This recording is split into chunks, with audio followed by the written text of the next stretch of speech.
ಕಂಬಳ ಕ್ಷೇತ್ರದ ಸಾಧಕ ಗೇದುಬರಿ ಗುರುವಪ್ಪ ಪೂಜಾರಿ ರಸ್ತೆ ಅಪಘಾತಕ್ಕೆ ಬಲಿಯಾಗಿದ್ದಾರೆ. ಮಂಗಳೂರು ಹೊರವಲಯದ ಗುರುಪುರ ಕುಕ್ಕುದಕಟ್ಟಿಯಲ್ಲಿ ನಡೆದ ಅಪಘಾತದಲ್ಲಿ ಗುರುವಪ್ಪ ಪೂಜಾರಿ ಮೃತಪಟ್ಟಿದ್ದಾರೆ.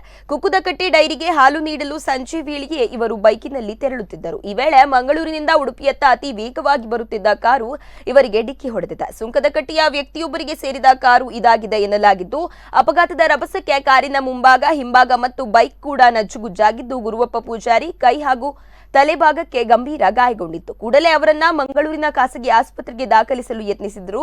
ಮಾರ್ಗಮಧ್ಯೆಯೇ ಅವರು ಕೊನೆಯುಸಿರೆಳೆದಿದ್ದಾರೆ. ಬಜ್ಪೆ ಪೊಲೀಸ್ ಠಾಣೆಯಲ್ಲಿ ಪ್ರಕರಣ ದಾಖಲಾಗಿದೆ.